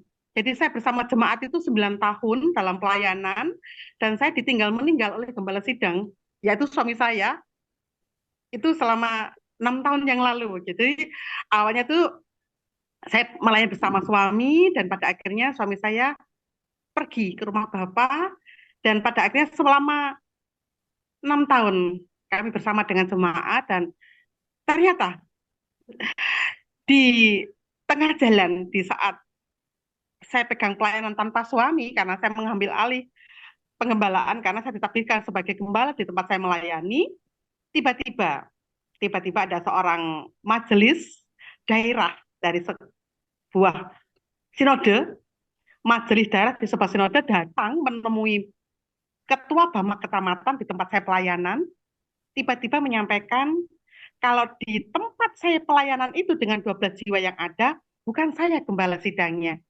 tetapi beliaulah sang majelis daerah dari organisasi yang lain ini. Dan pada akhirnya saya menyampaikan kepada seluruh jemaat yang ada, kalau memang panjenengan semua lebih memilih gembala sidang dari ketua majelis daerah dari sinode yang lain ini, monggo silahkan. Karena bagi saya secara pribadi, pelayanan adalah pekerjaan Tuhan. Saya bilang gitu. Pelayanan adalah pekerjaan Tuhan dan saya adalah sebagai hamba. Hamba yang dipercayakan Tuhan untuk pelayanan di tempat ini. Selama 9 tahun kita telah bersama dan saya sebagai seorang hamba hanya menjalankan tugasnya sebagai seorang hamba. Saya bilang gitu. Selama ibadah, persembahan dijalankan, tetapi saya tidak pernah mengambil sepeser pun dari persembahan yang ada. Ada bendahara yang mengelola persembahan yang ada. Dan pada akhirnya saya sebagai seorang gembala tidak pernah memakai pelayanan untuk menumpuk harta pribadi saya. Jadi saya nggak pernah mengambil keuntungan dari pelayanan di tempat saya melayani gitu. Dan itu berjalan selama 9 tahun. Bahkan di saat Natalan pun saya nggak pernah eh, mengajak jemaat untuk iuran supaya kita bisa merayakan Natal. Tetapi saya selalu berkata dengan iman, semua tanpa terkecuali, bila kita merayakan Natal dengan penuh sukacita, jangan sampai ada beban, aku gak bisa bantu bayar urunan Natalan, aku gak seteko. Jangan sampai seperti itu, tetapi datang saja, walaupun tanpa membayar iuran apapun, karena kita percaya kalau kita mengandalkan Tuhan, Tuhan pasti akan sediakan tempat pada waktunya, kita bisa merayakan Natal dengan penuh sukacita. Dan itu berjalan setahun demi setahun, nggak pernah jemaat terlibat dalam iuran Natal dan keuangan dalam hal-hal lainnya. Tapi yang jelas, pada akhirnya jemaat lebih memilih pendeta dari organisasi lain, majelis daerah ini. Dan dengan legowo, dengan hati yang ikhlas, saya menyerahkan jemaat untuk dilayani beliaunya. Karena beliau sudah lapor kepada ketua Bamak kecamatan, kalau beliaulah gembala sidangnya. Dan saya istilahnya dibuang dari tempat pelayanan tempat saya sendiri gitu. Dan pada akhirnya itulah rencana Tuhan yang terbaik buat saya ternyata. Akhirnya begitu saya melepaskan dengan hati yang rela dan ikhlas untuk dilanjutkan pelayanannya oleh majelis daerah ini, Tuhan membukakan tempat pelayanan di tempat di mana tidak masuk di logika, tidak ada timbul dalam hati. Itu yang Tuhan sediakan. Di dekat pondok pesantren Tuhan bukakan pelayanan dari orang yang Islam, terima Yesus sebagai Tuhan dan Juru Selamat dalam hidupnya, dan pada akhirnya dibaptis, bertumbuh di dalam Tuhan, dan pada akhirnya setelah sekian lama saya layani, beliaunya berpulang ke rumah Bapa dengan jiwa yang sudah diselamatkan dari Haleluya. Islam. Terima Yesus, itu adalah penghiburan yang luar biasa. Rasanya Tuhan, terima kasih. Kalau semua ini Tuhan izinkan terjadi dalam hidup saya, dalam pelayanan yang Tuhan izinkan, dalam pelayanan yang kau percayakan dalam hidup saya. Dan ini terjadi supaya ada jiwa yang diselamatkan. Puji Dan Tuhan. itu sukacita yang luar biasa yang boleh saya nikmati, saya boleh rasakan. Amin. Amin. Satu jiwa diselamatkan, Haleluya. 1000 malaikat bersama. Haleluya, puji Tuhan. Dan Tuhan ada bergerak. tambahan lagi jiwa, ada Puji tambahan Tuhan. lagi jiwa yang Puji Tuhan Tuhan. percayakan. Sekalipun belum punya tempat ibadah sampai hari ini, sekalipun saya secara pribadi belum punya tempat tinggal, Puji Tuhan. belum punya tempat tinggal, tetapi saya percaya firman Tuhan hari ini sangat-sangat menguatkan saya. Hidup saya dedikasikan untuk pelayanan. Hidup saya dedikasikan, inilah Tuhan hidupku. Terpujilah. Biarlah aku mempunyai hati hamba dalam aku melayani Engkau. Terpujilah. Biarlah hidupku hanya sepenuhnya memuliakan nama-Mu. Amin. Bukan Amin. untuk kesombongan pribadi. Amin. Bukan untuk keakuan pribadi. Tapi hidupku boleh menjadi hamba-Mu yang senantiasa menyenangkan hatimu, memperkenankan hidup di hadapan-Mu. Haleluya. Terima kasih Pak Franklin untuk renungan firman Tuhan malam hari ini yang sungguh sangat menguatkan, yang sungguh sangat memberkati saya malam hari ini. Terima kasih, terima kasih. Tuhan Yesus memberkati. Yang terkasih Ibu Pendeta Yatemi, Ibu sungguh-sungguh telah memberikan contoh bagaimana melayani Tuhan. Ibu tidak luka secara berkelanjutan. Ibu tidak menjadi terluka ketika ada orang yang mengganti pelayanan ibu dengan 9 jiwa itu. Ibu benar-benar telah menunjukkan bagaimana arti melayani Tuhan, bukan melayani manusia. Bapak Ibu yang Tuhan Yesus kasihi, Tuhan tidak pernah lupa apa yang telah dilakukan oleh anak-anaknya. Percayalah, milikilah hati yang bersih, milikilah hati yang tulus, milikilah hidup yang tak bercacat, milikilah hidup yang tak bercelah. Selain itu, letakkan urusan pelayanan kita kepada Tuhan. Perhatikan hidupmu dengan saksama. Dan Tuhan beracara dalam hidup kita. Hal yang sesuatu yang tidak mungkin di tengah-tengah pompes, di tengah-tengah pondok pesantren, ada seorang hamba Tuhan yang diutus Tuhan untuk menyelamatkan orang dari yang beriman lain. Ini satu kebanggaan daripada Tuhan bahwa hambanya telah benar-benar taat apa yang ingin dilakukan. Tidak ada sesuatu yang tidak mungkin untuk Tuhan untuk membela anak-anaknya, hamba-hambanya. Tetapi menjadi sesuatu yang sangat mengganggu ketika kita tidak percaya kepada tangan yang hebat itu. Tangan yang telah menciptakan langit dan bumi ini. Tangan yang telah mengatur jagat raya ini. Apapun yang terjadi, Ibu Yatemi dan rekan-rekan hamba Tuhan yang lainnya. Tuhan menghitung air matamu dan menyimpannya dalam kirbatnya. Tuhan tidak pernah Amin. Tuhan tidak pernah lupa atas apa yang telah kita lakukan demi pekerjaannya, demi pelayanannya, bukan ditujukan kepada manusia. Oleh karenanya, selamat melayani Bu Yatemi. Selamat berjuang sampai nafas terakhir. Kalau kita diperkenankan untuk bertemu muka dengan muka, pasti Ibu Yatemi akan menyampaikan banyak cerita pengalaman pelayanan. Tetapi Amin.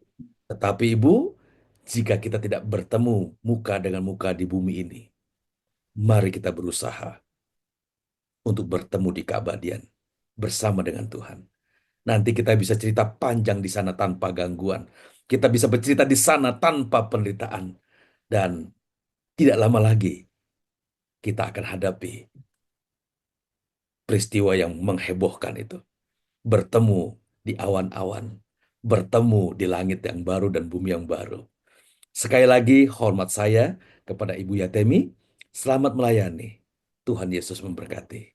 Amin. Amin. Amin. Baik. Bapak Ibu, ini ada dari Ibu Pendeta Stefani Trivena. Tadi saya lihat Ibu ada. Izinkan saya membaca apa yang Ibu tuliskan di dalam chat room ini. Memberkati dan mengingatkan saya untuk lebih banyak diam di dalam Tuhan. Karena akhir-akhir ini banyak tumpukan masalah dalam keluarga kami. Dan kadang ingin bicara ke sana sini dan komplain. Memang seharusnya malah lebih banyak waktu untuk berdoa. Curhat ke Tuhan daripada manusia. Bapak Ibu, memang Tuhan tidak kelihatan. Masalah lebih kelihatan. Tetapi saya percaya orang-orang yang mengabdi kepada Tuhan, sekalipun kita tidak pernah melihat Tuhan, tetapi kita percaya Tuhan ada. Orang itu adalah orang yang paling berbahagia.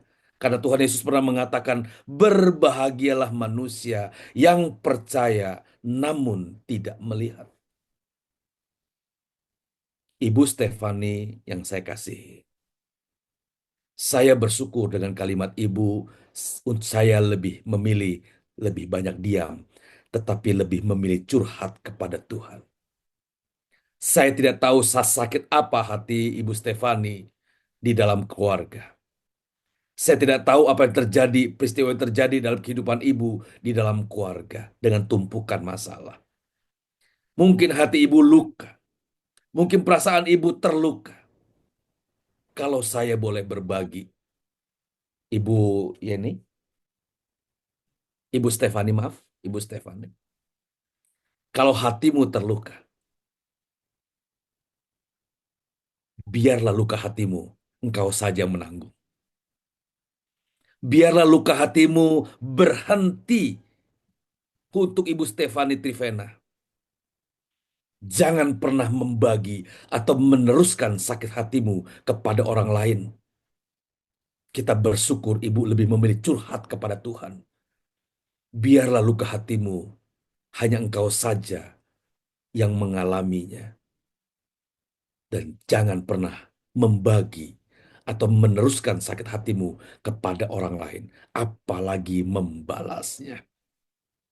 Percayalah Ibu, Tuhan dapat merasakan kau sakit. Tuhan dapat merasakan beban dan pergumulan hidup Ibu.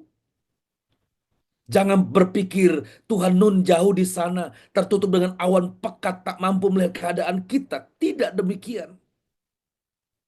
Tuhan dengan terang benderang dapat melihat keadaan kita. Jangan pernah berpikir kalau kita berjalan dalam lembah kekelaman, Tuhan seperti tidak ada.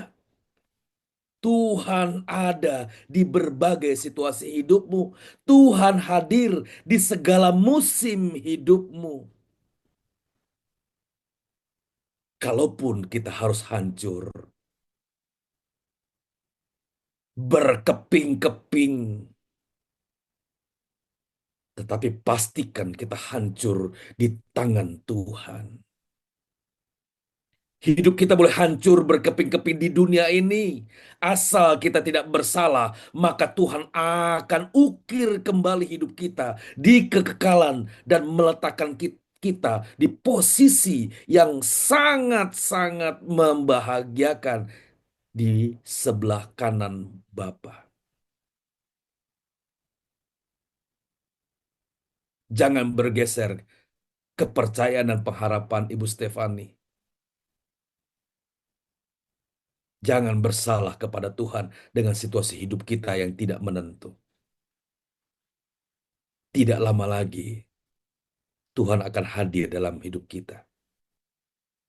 Tidak lama lagi, kita akan meninggalkan dunia ini. Dan itu adalah sebuah kebahagiaan yang luar biasa. Kematian orang-orang benar itu dinanti oleh Tuhan. Kematian orang-orang benar itu adalah kematian yang berharga. Kenapa berharga? Karena kita dipersilakan dan diperkenan dan dilayakkan dan dipantaskan untuk menjejakkan kaki kita di gerbang kerajaan surga, di gerbang kerajaan Bapa. Itu benar-benar kebahagiaan yang tak tertandingi. Berjuanglah Ibu Stefani. Berjuanglah dengan dirimu untuk terus menyenangkan Tuhan di segala musim hidupmu. Maka Allah akan membelamu. Maka Allah akan melindungimu sampai di penghujung hidupmu. Immanuel, Allah besertamu. Puji Tuhan.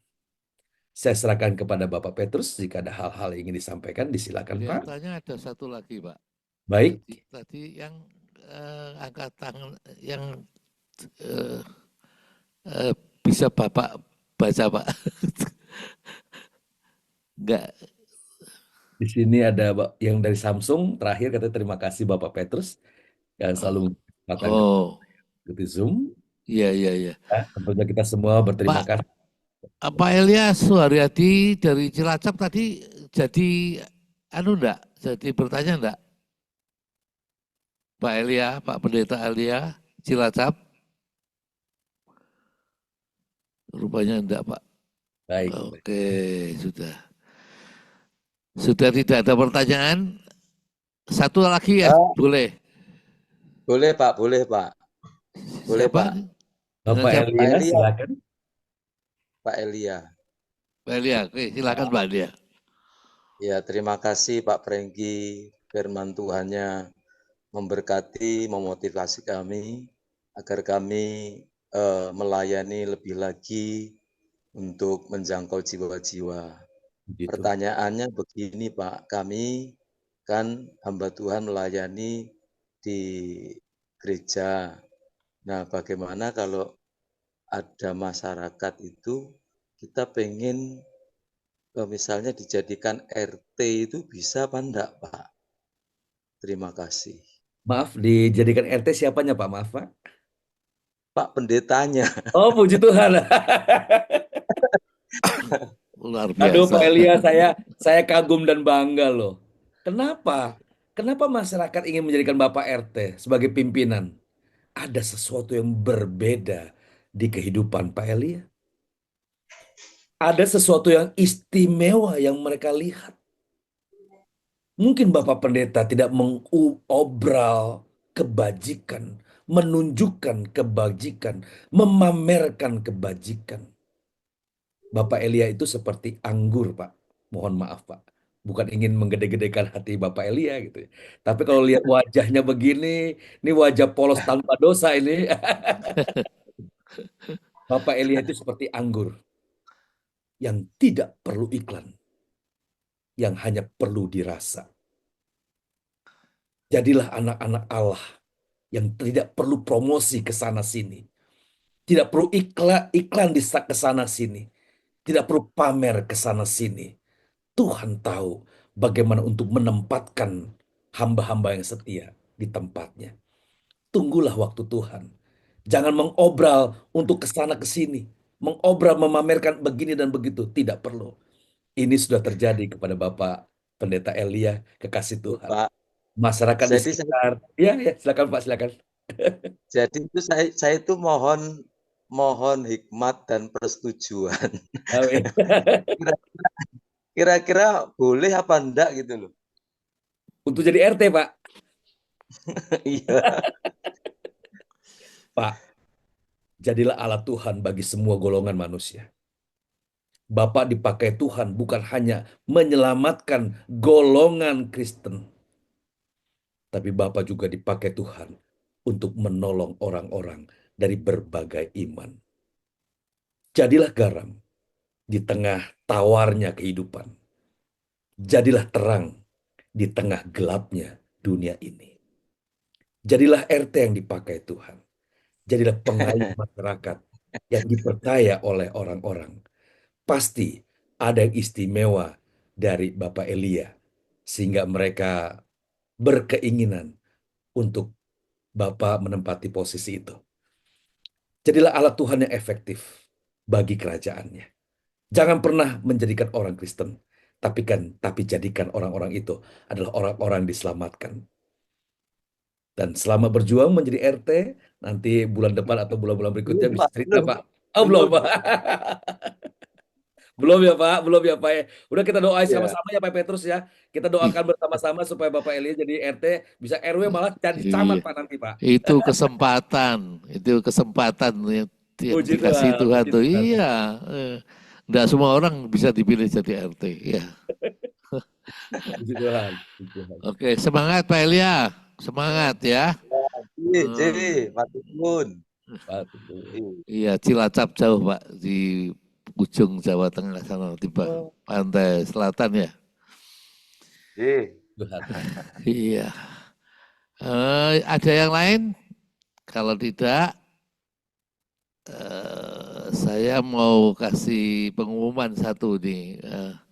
Tolong host ya ini, saudara, tidak terasa sudah akhir tahun ya, dan ini kita jumpa lagi nanti Senin 8 Januari 2025, sudah 25. Tidak terasa setahun, sudah 25 ya. Tapi 8 Januari ya? Ya. 6 apa 8, Pak? 8. Tulisannya di situ 6, Pak. Nah, 6, sorry. Ya, 6. Saya yang salah bacanya. 6 Januari ya, 6 Januari pasti betul. Ya, 6 Januari 2025. Tidak ada Pak, yang lain rasanya tidak ada lagi kok, sudah. Saya nggak mau mengucapkan selamat Natal dan Tahun Baru dulu ya, nanti aja tanggal 6 Januari aja baru kita selamat Natalnya, Tahun Barunya. Oke, rasanya enggak. Terima kasih Pak Petrus, terima Pak, kasih Pak apa Pak Franky. Yusuf mau Pak Terima Yusuf kasih. mau bicara enggak? Oh, itu senyum-senyum Pak ini dari Mau bicara Pak dari Sumbawa. Sumbawa Pak ya. Ya, Kemarin ya. sudah pesan Pak. Intinya kalau menurut saya Pak Petrus Gunawan, Ya. itu kita harus taat sama firman dulu, firman Tuhan, supaya kita ini dapat bisa mendengarkan suara Tuhan. Puji Tuhan. Ya, menurut saya sih begitu pengalaman saya. Amin. Sebab apa? Kenapa kok kita harus baca firman Tuhan Alkitab? Jadi terus kita tahu penuh. Sebab kalau kita kurang tahu ya, di Yakobus pasal 2 ayat 10 jelas ya.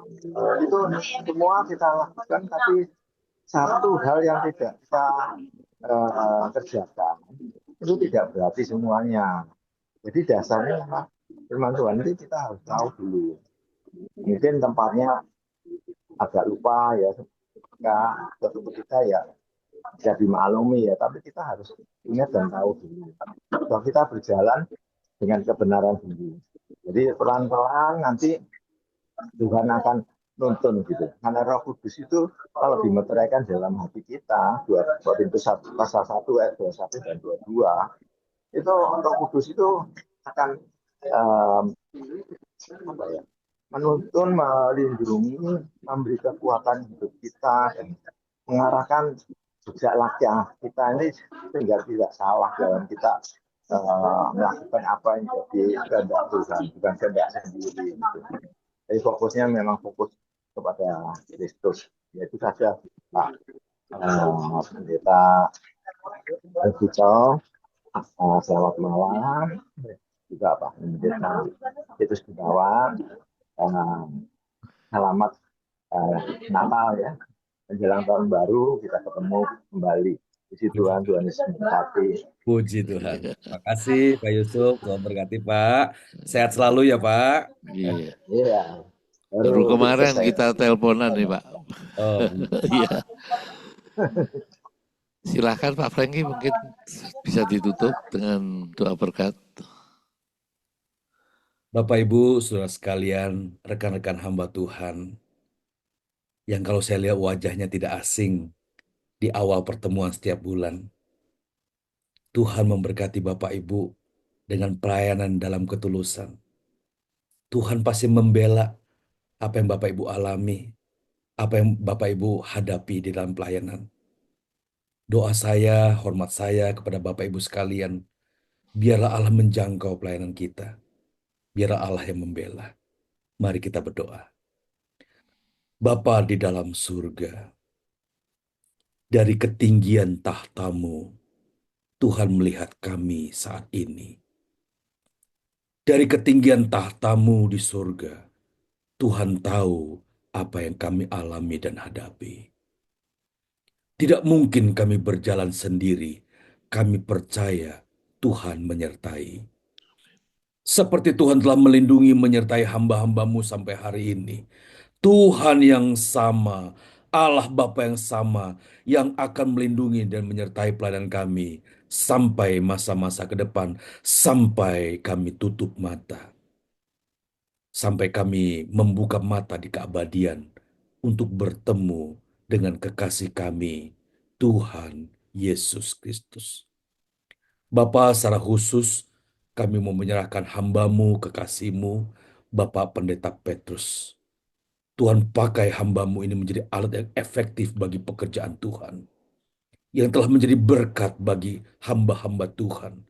Dan kiranya pekerjaan yang beliau lakukan demi hormat kemuliaan nama Tuhan, Tuhan hargai, Tuhan pasti berkati.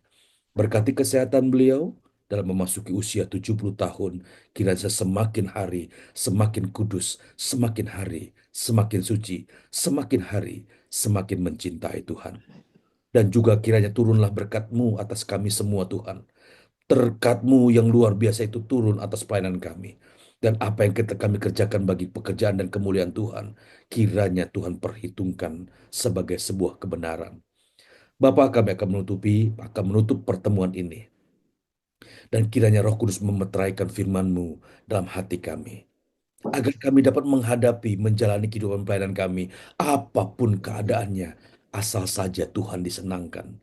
Bukan manusia yang disenangkan, tapi biarlah Tuhan saja yang disenangkan. Bapa, kiranya kami dianugerahkan Tuhan oleh belas kasihan untuk menerima berkat dari Allah yang Maha Tinggi, untuk menerima perlindungan dari Gembala Agung kami, Tuhan Yesus Kristus, dan menerima perlindungan, penghiburan dari Roh Kudus menyertai kami hari ini sampai selama-lamanya. Maranatha, Tuhan Yesus kembali di awan-awan. Di dalam nama Tuhan Yesus, kami mengakhiri pertemuan ini. Haleluya. Amin. Iya, selamat malam semuanya. Nanti selamat Natal dan tahun barunya tanggal 6 Januari. Tuhan berkati Bapak Ibu. Oke, sampai ketemu lagi. Tuhan berkati. 6 Januari. Ya. Amin. Selamat berjuang. 6 Januari. Berjuang Bapak Ibu, selamat berjuang. Pak Iya. Ezra, Bu Yosin, Ibu Anu, selamat berjuang. Pak John, Terima kasih Pak Franky. selamat berjuang Bapak Ibu, selamat berjuang. Tuhan berkati. Ibu Leni dari Merauke, sampai berjumpa. Iya, sudah malam Pak di sana Pak. Oh, malam ya. Pak Petrus, Tuhan memberkati. Tuhan berkati semuanya ya. Amin, amin, amin. Oke, Pak Eko ini, Pak Eko, Pak ya. Tuhan berkati, Tuhan berkati. Ya, Tuhan berkati Pak Robel Sianturi juga. Semuanya tanggal 6. Oke, tanggal 6 Januari.